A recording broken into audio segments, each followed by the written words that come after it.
আসসালামু আলাইকুম, আমি সিরাজুল ইসলাম চলে এসেছি আবার বাস্তব জীবনের গল্প নিয়ে। গল্পটা হচ্ছে মধ্যবিত্ত পরিবারের গল্প। তা মধ্যবিত্ত পরিবারের গল্পটা হলো এমন, মধ্যবিত্ত পরিবারের সন্তানরা অনেক কিছু স্বপ্ন দেখে, ওই স্বপ্ন বাস্তব করতে গেলে তারা অনেক কিছু করতে পারে না। কারণ মধ্যবিত্ত পরিবারের সন্তানরা এমনই, পকেটে টাকা না থাকলেও মিষ্টি হেসে হলেও চলতে হয়, কারণ ওরা যে মধ্যবিত্ত পরিবারের সন্তান।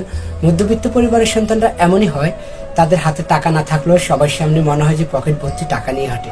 কিন্তু মধ্যবিত্ত পরিবারের সন্তানরা এমনই হয়, নিজে কষ্ট পেয়ে হলেও অন্যজনের মুখে হাসি ফুটাতে চায়।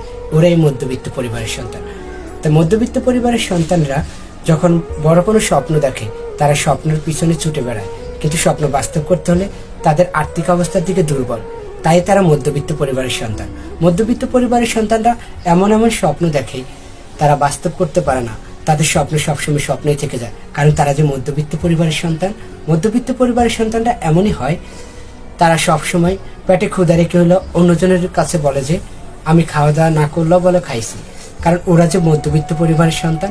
মধ্যবিত্ত পরিবারের সন্তানরা এমনই হয়, তারা সবসময় নিজে কষ্ট বুকে রেখে হলো অন্যজনকে ভালো থাকার জন্য ভালো উপদেশ দেয়। মধ্যবিত্ত পরিবারের সন্তানরা এমনই হয়, তারা নিজে কষ্ট পেয়ে হলো সবাইকে বুঝতে দেয় যে তারা সুখে আছে, কারণ ওরা যে মধ্যবিত্ত পরিবারের সন্তান।